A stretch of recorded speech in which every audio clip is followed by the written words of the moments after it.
we do have a pleasantly packed house this morning. So welcome to the 2023 Wisconsin Lakes and Rivers Convention. My name is Mike Engelson. I'm the executive director of Wisconsin Lakes. I'll talk a little bit more about us and the other entities that are part of the Wisconsin Lakes Partnership in a moment, but we're really happy to have you all here and be back again for another, hopefully this will be the last time that we say this, but another in-person Wisconsin Lakes and Rivers Convention. We've had our first one back live with other people last year, and we are bigger and better than this year. I think we have close to a record number of attendees, both in person and online. Speaking of those of you who are online, I welcome you as well into our virtual realm. So we've got, as I said, we've got a full house here. We can't see you all, but we do certainly we're very much happy that you were able to join us. And if you have questions, if you are online, you can enter those in the chat in your Zoom room. And we've got Sarah Winju and some other people who'll be able to help you out with those questions as we go through the day. So the Wisconsin Lakes and Rivers Partnership, we've been doing this convention for, I should have checked this before I came up here, many years, decades. I think this is my 14th, maybe. So the partnership has evolved over time. We used to really be just called the Wisconsin Lakes Partnership. And that core original partnership was the Department of Natural Resources, the Extension Lakes program at Stevens Point, who are the great staff that administer the lion's share of everything that's going on. And my organization, Wisconsin Lakes, we are a nonprofit conservation organization and the Association of Lake Organizations in Wisconsin. A few years ago, we said, hey, there's more water in Wisconsin than just lakes. We should bring in some river folk too. So we teamed up with the Water Action Volunteers program that's part of DNR and Extension. So they are also part of the partnership. And really, in the way we really conceptualize this, everyone in this room is part of the partnership, because the partnership is really about all of us working together to protect our waters, keep it clean, and keep it ability for the public to enjoy it. And we're also happy to have all of you here. Part of that goes along with this year's theme, which is bring trust. Now I'm gonna mess up the actual theme of the convention, but it's all about trust. Trust me, it's all about trust. And you know, in these days of very, very divided opinions about everything, I don't know if you ever look at comments on Facebook, but anything you put up will have divided comments. Trust is more important than ever, and we really wanted to try to build a convention that was around building the idea of bridging gaps, coming to understanding, and talking where everyone is talking together about the issues. So we hope that comes through. We'd like to thank our sponsors, which are so many I have to look up there to be able to see them. So our lead sponsor, the Department of Natural Resources, our supporting sponsors, Onterra and Boardman Clark, and our contributing sponsors, Aquatic Plant Management, Freshwater Collaborative, the Center for Water Policy, Inland Lake Harvesters, Aquarius, ILM, Hay and Associates, CD3, Solitude Lake Management, Stantec, and Dixon Shoreline Landscaping. Thank you so much to all of you for helping fund this convention and put this together.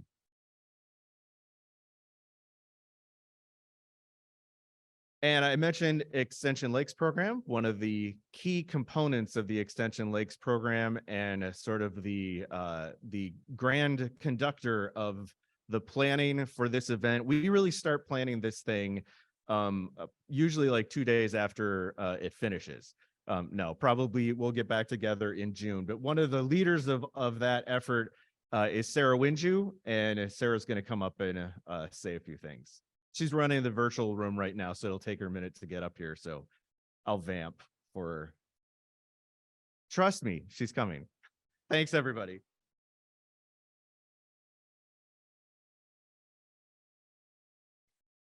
Wow, welcome everyone. It's so good to see you all here. I've exchanged emails with so many of you and phone calls and emails and emails and emails. So thank you all for registering, for being here, and for doing all that you do.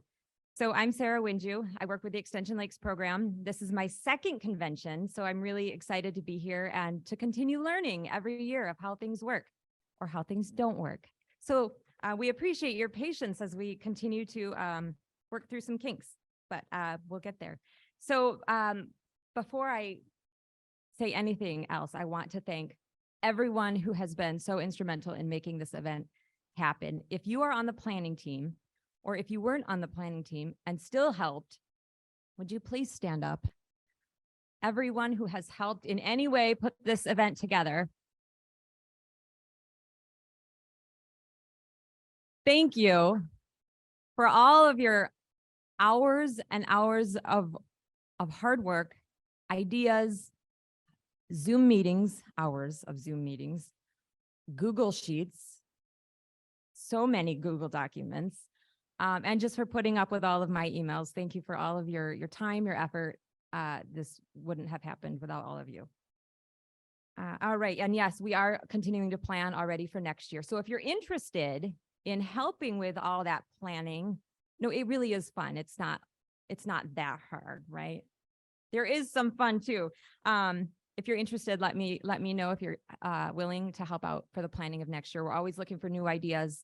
And there's a lot of ideas here in this room. So we'd love for your participation. All right. Let's see. Where are we at?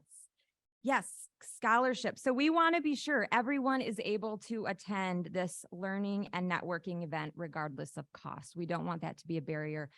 So our goal is to bring people together from communities across Wisconsin to strengthen our partnership and protect our waters. And the scholarships you provide help us do that. Due to those who generously donated to the scholarship fund, we were able to support the attendance of 5 people here today in person. A couple are first-time attendees, so that's one of our goals, is to get people here for the first time. One is a speaker and one is a student, so all of them are here because of your scholarship donations. So thank you for those who donated to the scholarship fund. You can continue to donate to that scholarship fund anytime by going to wisconsinwaterweek.org. All right. I want to talk a little bit about the diversity, equity, and inclusion, or DEI. There are a few ways we're working to reach new audiences and grow the water network. First, we've taken on the challenge, again, of coordinating a dual audience, so that's both in-person and virtual event for the second year in a row. And not only do we have, so total attendance so far is 640 people registered for this event, which I think is a record. 640, 60 of those are virtual. So welcome and thank you for all of those virtual attendees and for all of you. We have a full house and we're really excited to have everyone here, here or wherever you're joining us from. We want to be inclusive by providing equal access to opportunities and resources for people who might otherwise be excluded, whether it be by distance or other circumstances. We want to be purposeful in our strive for equity by providing various levels of support and assistance so that everyone, regardless of specific needs or abilities, are able to participate in one way or another. The practice of including and involving people from a range of different backgrounds with different experiences makes our partnership stronger and our work more impactful. Speaking of impact, I think that's my last slide. Yes, okay. The Wisconsin DNR is one of the key pillars of the Lakes and Rivers Partnership. And I'd like to now introduce the Lakes and Rivers Section Chief, Carol Schall, who will be leading us into our plenary session. So welcome, Carol.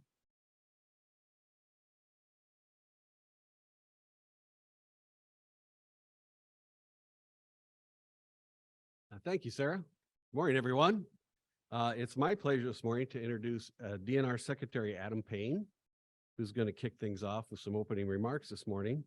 Adam was appointed secretary in January following Preston Cole's retirement last November. Adam has deep Wisconsin roots, including growing up right here in central Wisconsin, where his father was a professor at the UW Stevens Point. He chose University of Wisconsin-Madison to get his bachelor's degree in communications and a master's in urban and regional planning.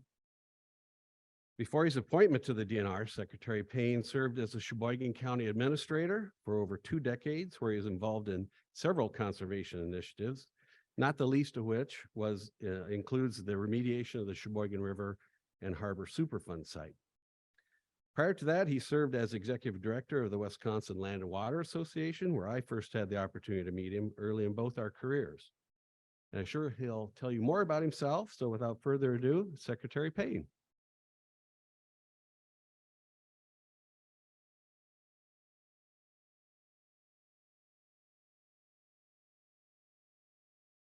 Good morning. You know, it's a little dark in here. Is there any way we can bring the house lights up just a little bit? I want to see who falls asleep on me this morning.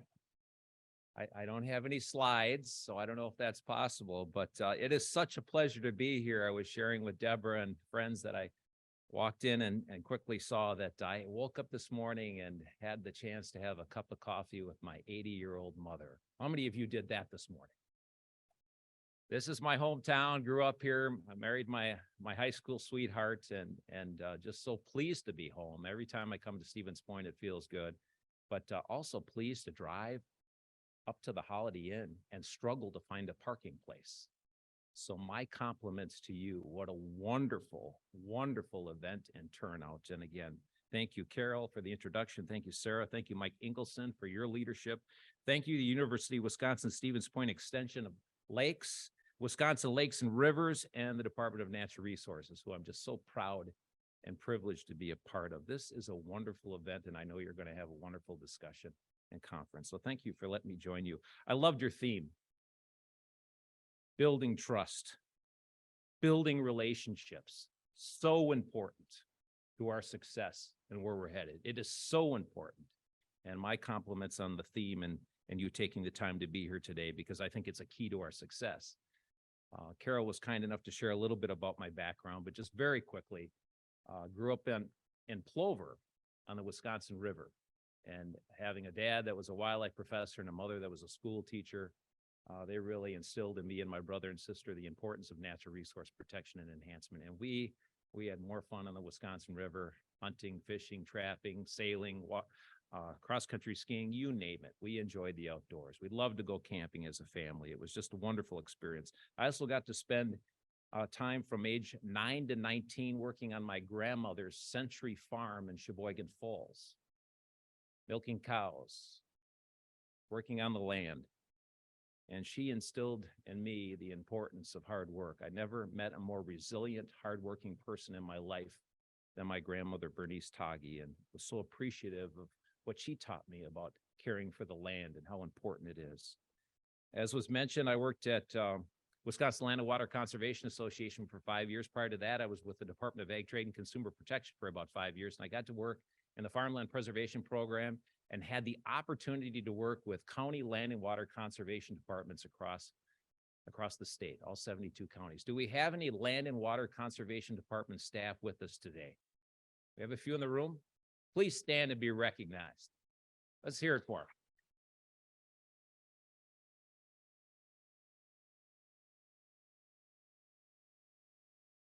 I am a huge advocate for local government, and I have such appreciation for what our county land and water conservation departments do. They have such good relationships with people in their communities, and they do good work. And I learned so much from them. That made such an impact and impression on me early in my career. Having worked for Sheboygan County, it didn't matter who the D's and the R's were. I worked for 7 county board chairs. Some were staunch Republicans, some were staunch Democrats. It didn't matter.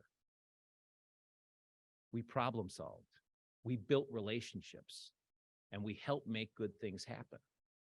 It's building relationships, and that trust and that collaboration absolutely was the secret to our success with cleaning up the Sheboygan River and Harbor, over $100 million a leveraged opportunity working with the EPA and many others to make that happen, public-private sector. It happened because people pulled together, not because of their partisan politics. We purchased land. We created our own stewardship program. I'm so proud of the work that we did there, but it happened because of building trust, relationships, and collaboration. As I've transitioned to the Department of Natural Resources, I really didn't know what I would find, after 2 decades in Sheboygan County. What would the team be like? I certainly have a lot to learn. Can't tell you how much I have to learn. It's such a complex, broad organization. But the dedication, the passion, the commitment of the staff at the Department of Natural Resources, it's second to none. I worked with a really good team in Sheboygan County, but the passion of natural resource staff and professionals and people like yourself, there's just something about it. It's special to be a part of, and it's so important to our state and to all of our communities. So I've been listening and learning, forgetting names and faces from time to time. I sure appreciate when DNR staff come up to me a second time and introduce who they are and where they work. We have about 3,000 employees, and it's one of my many weaknesses with names, but we sure have a good team, a strong leadership team. I've also been spending some time with our legislators. As you know, I need to get confirmed, and I really don't lose any sleep over that. Whether you're confirmed or not, you have a job to do.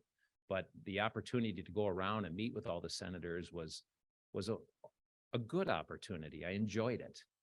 Some were a little kinder than others. Some had more criticism about the DNR than others, but in every instance, we found some common thread. And water quality and the importance of water certainly was one of them, and I'll talk about that more. I've also been trying to spend as much time as I can with the conservation and environmental associations because of the work you do and how important it is. And as Carol mentioned, I think Sarah, everyone is hungry to get back together and meet face to face and strengthen those relationships and pull together. And so we had been meeting with environmental associations, some of you in this room, once a month, Zoom, conservation, hook and bullet, not so much. And we're going to start meeting quarterly face to face, look at common threads, opportunities, and make sure that we're more effective getting our message out. So really appreciate the leadership there. But let me get into a few remarks about protecting water and water quality. I know how important it is to you. And obviously the science drives the bus at the Department of Natural Resources. It's so important. Politics are part of the process at the state level. Wouldn't be honest if I didn't say that wasn't part of it. But when it comes to our decision-making, I really appreciate our staff professionals, and science should be leading the charge and does. But there are always other discussions that go on when it comes to making good decisions. Last August, Wisconsin became the second state in the nation to promulgate surface water quality standards for PFAS. Seems like we can't have a discussion with anyone without talking about PFAS, and it certainly is near and dear to me, but I'm so pleased that the agency was a leader in that regard. We were also one of several states, and when I say several, more are on the way to put drinking water standards in for public water. But as you know, we got to get it done for groundwater. And I was just talking with our staff yesterday about that and looking to get back in front of the Natural Resources Board and make sure we check that box because it's so important. Very thankful for the additional dollars that are coming from the federal government. We have some tremendous opportunities to make some wonderful investments, and we're going to use those dollars to beef up infrastructure to make sure we're addressing PFAS contamination, obviously in both public and private drinking facilities, predominantly public with the federal dollars. But as you know, the governor also proposed $100 million so we can be better prepared to respond to PFAS. And I'm hoping we can bring some of that home. That is so important to have that additional flexibility to help communities and individual well owners in need. And to the extent you can advocate for that and make sure your legislators are aware of how important that is, we need to bring some of those dollars home. But I want to shout out and thank Deborah Shore, our EPA Region 5 Administrator. I've had the pleasure of getting to know her a little bit the last few months. And the EPA and the federal government, it's a new time right now with some of these investments and resources that are coming our way. And it's a window of opportunity. Let's make the most of it. So thank you, Deborah, for your leadership and your team. It's a good relationship, and we're only going to make it stronger. While PFAS has dominated the news, again, it seems like we can't talk about any water quality issues without discussing PFAS. Obviously, phosphorus, nutrient-driven water quality problems that we have in our lakes or rivers, algae. We need to do more. We need to do better. And I think that's something about Wisconsin and just who we are as public servants and people that care in Wisconsin. We have done so much well in this state. We're a leader in so many areas. I think of when I used to fish walleyes on the Wisconsin River, and you could smell the water. And when you ate a walleye, you could taste the paper mill in the water. That was back in the late 70s, right? It's not like that today. It's not like that today. We've made so much progress. But as Wisconsin Knights and leaders, we always tend to focus on the problem ahead of us and the opportunity for improvement. And I think that's one of the things that makes this state great, is we're always looking to the next challenge to overcome it. And we will. We will. In 2010, the state of Wisconsin approved one of the first in the nation water quality criteria for phosphorus. Just learned that recently. I didn't have that committed in memory, and a wonderful reflection on our staff and our state. We continue to make progress through watershed-wide approaches, reducing phosphorus. Our Land and Water Conservation Department staff, UW Extension, there's so many that are involved with that. Whether it's lake and watershed management plans, working in collaboration with other stakeholders. It takes all of us to get it done. It's just not the Department of Natural Resources or the people in this room. It takes all of us to step up and be part of the solution. And obviously, we have a role in engaging people and getting them involved. And it's so important, building those relationships. You're going to be talking a little bit about the public trust doctrine today. I think you have a panel following this, and obviously so important to our state, to our culture, to the waters we protect. And just wanted to briefly touch on that. You know, it was in 1787 that the state's navigable waterways were deemed public and for the use of all of us, all residents, 1787. The public trust doctrine protects the people of Wisconsin rights to transportation and navigation on waterways, protection of water quality and aquatic habitat, recreation activities, including boating, fishing, hunting, trapping, and swimming in the waterways, enjoyment, obviously, of these beautiful waterways. And it's just so critically important. And I can assure you the Department of Natural Resources takes that responsibility very seriously. If anyone is suggesting that the DNR does not take this responsibility seriously, they're wrong. We take it very seriously. We follow the law, and we're going to continue to do so. We also work with our local partners on local zoning ordinances, and that's so helpful when it comes to protecting our shorelines and being our eyes and ears. Sometimes fill occurs without anyone seeming to notice, and we need to be mindful of that. And in some instances, in some communities across the state, I know there's serious questions about areas that have been filled in 100 years ago, had development, and now what can they do with that property? I think those are discussions that need to occur. But what we don't need is a one-size-fits-all solution. We should be looking at those case by case and being very thoughtful in our approach. But we will continue to follow the law. And I'm sure you'll have a good discussion on that today. In conclusion, I'd just like to wrap up by touching on some of the key priorities that I'm focusing on. And when I say priorities or issues, it's not that I came into the organization thinking this is what we're going to do. I have too much to learn to come in with, key goals or aspirations. But I can tell you, whatever I've been a part of, I have always enjoyed working with other people to problem solve, move the ball forward, get things done. I've just enjoyed that collective success. And that's what we need to do. So similar to your theme, it just made me smile when I saw it. And this one I did come in with: developing trust, developing relationships. Some of us may take it for granted, but it's so important. It's important with our legislators. The governor can propose millions of dollars for initiatives, and it's wonderful. but it takes our legislators to help see that through. We need to work together.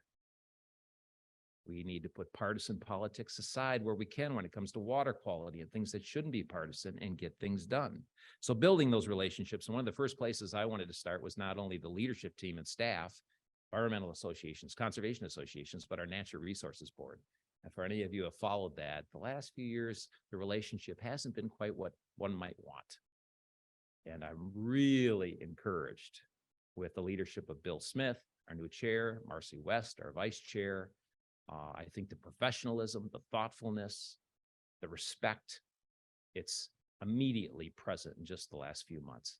Not to say there were good people involved with the Natural Resources Board in the past, but that relationship and how we talk to one another and treat one another is important. And I'm seeing a significant difference under the leadership of Chairman Bill Smith, and I so appreciate it. Water quality.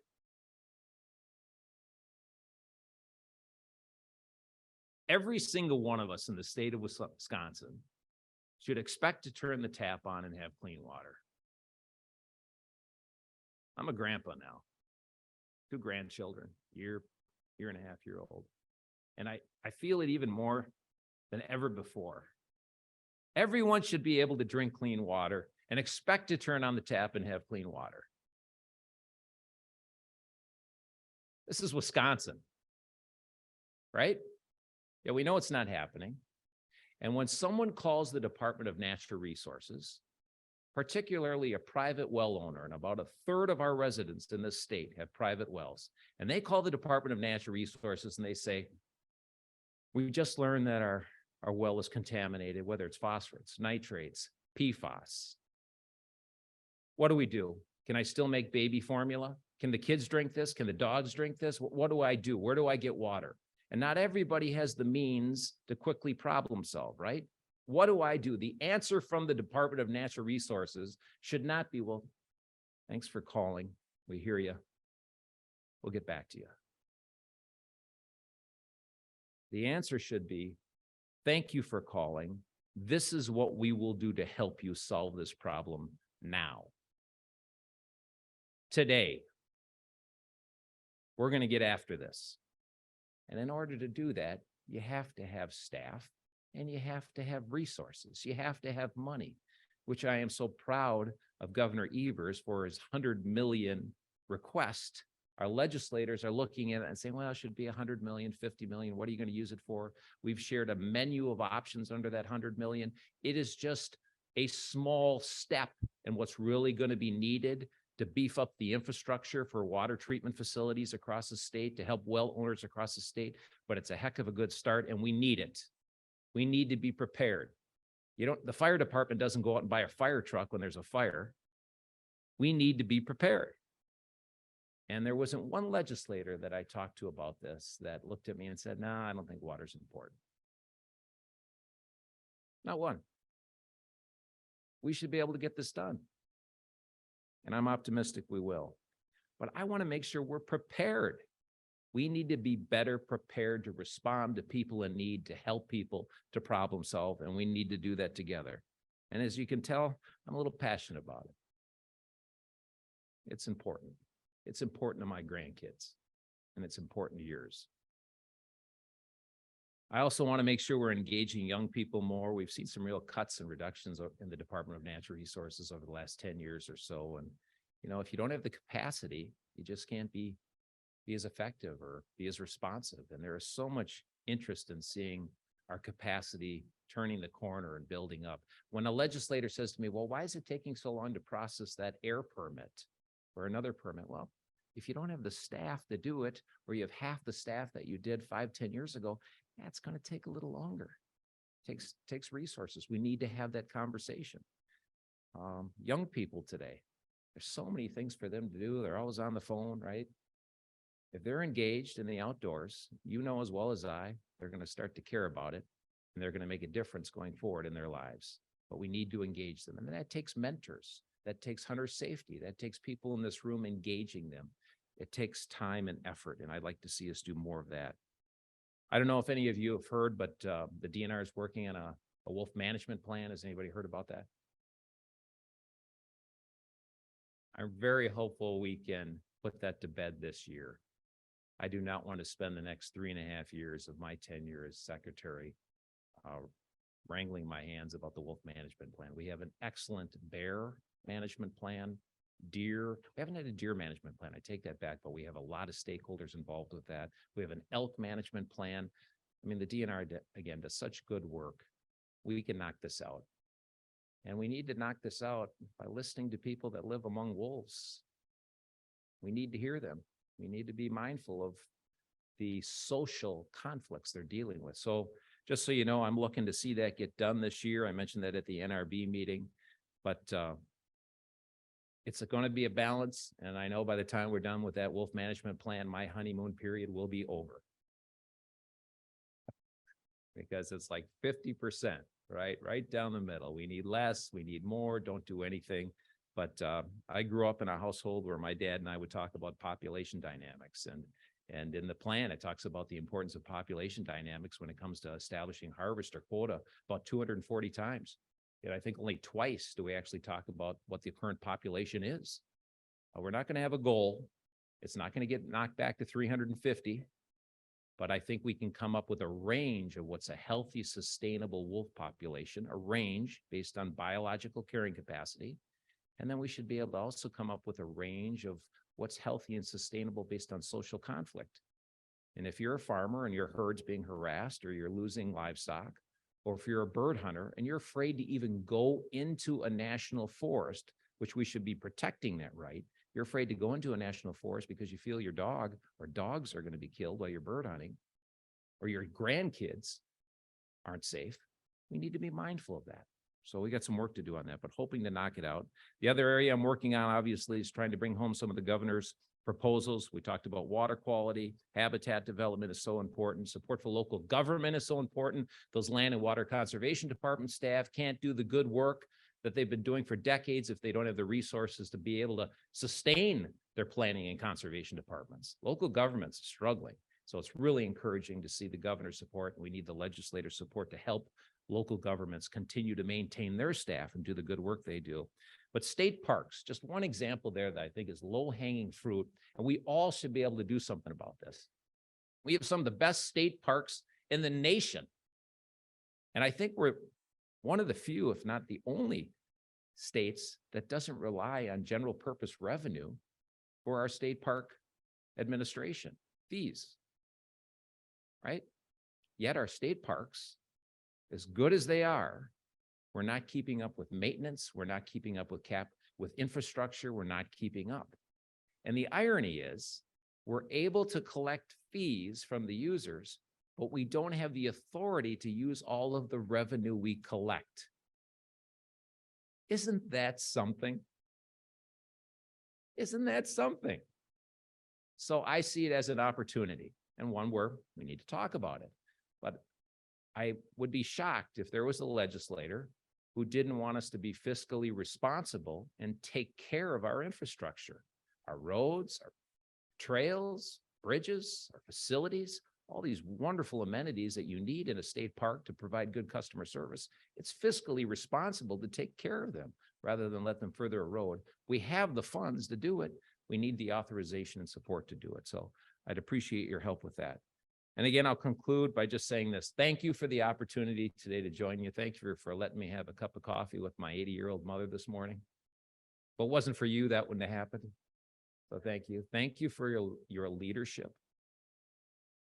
your successes, the impact you've made in this state, and the impacts you're looking to make going forward. It is a pleasure and an honor to be with you today. So thank you very much.